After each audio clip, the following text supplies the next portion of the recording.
All right, it is a National Grain-Free Day, and I can hear the groans of all my fellow bread lovers out there. Don't worry, though. There's lots of delicious dishes that you can have, that we can enjoy, that don't have grains, and that also means no carbs, so it's not a bad thing. We have Whitney Hochstetler here, and she's with the Dietitians of Palm Valley, and we're going to make a dish that's grain-free, right? Yes. Okay, yes. So before we kick off this, I just want to ask, as a dietitian, how often should we be celebrating, I guess, a day like, you know, grain-free day? Yeah. So it really depends on the person. So some people need to be grain-free because they don't digest grains quite as well. Yeah. But if your digestion is pretty good when you're consuming grains, then it's okay to have them in your diet. So you don't have to restrict them. Great. Okay, that's good to know because I definitely don't want to restrict bread. Right. It's Who like, wants to do that? It's what I start and end my meal with. Okay, so we're making, you said this is a grain-free power salad. Yes. Okay, so yes. what ingredients what do we need? So All right. tell us a little bit about what goes in it. So we're going to start off with some spinach. So 2 to 3 cups of spinach. Nice. So that's your base. Okay. And then we've got some color that we're going to bring into it with some red peppers and okay. chicken. So we can go ahead and kind of top those on there. Nice. And then on this side, we've got some black beans. Yeah, so these little black beans right here. About a 4th cup of black beans. Okay.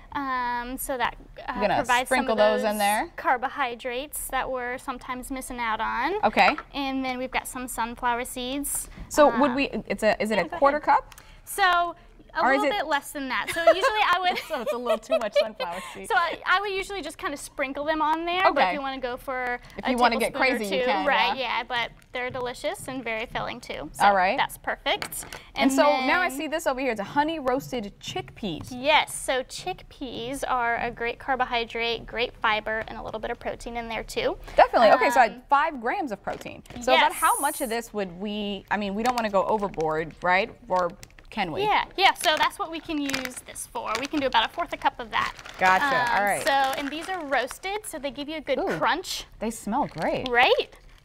So they give you that crunch that your croutons would usually give for you. Oh, so this would be a great alternative for croutons. Yeah, there you go. I wouldn't have even thought of that.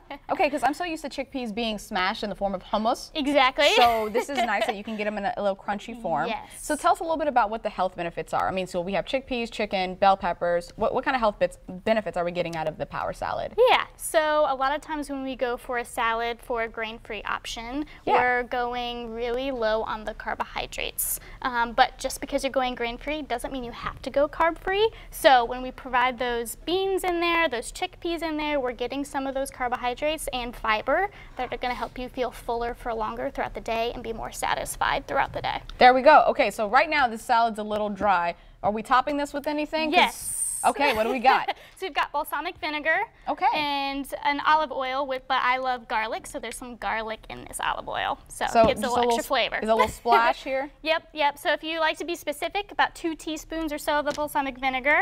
Okay. And then about a tablespoon of the olive oil, but I'm definitely a drizzle type of person. Same. So. Okay. Well, you know, we can drizzle and it'll be good. Olive oil is such a staple in the food that I eat, so we'll drizzle all that on there. Perfect. And I'm definitely keeping this bowl, by the way. This is lunch for me right now. Yes. All right. So one last question for you as a dietitian. How do you guys actually help someone, you know, sustain a good diet like this one on a regular basis? Yeah, it starts with small steps. So maybe it's adding in those veggies that you usually wouldn't have and just making those small goals, and eventually we're going to achieve whatever that big goal is. There it is. All right. Well, thank you so much, Whitney, for stopping by. I'm going to start munching on this.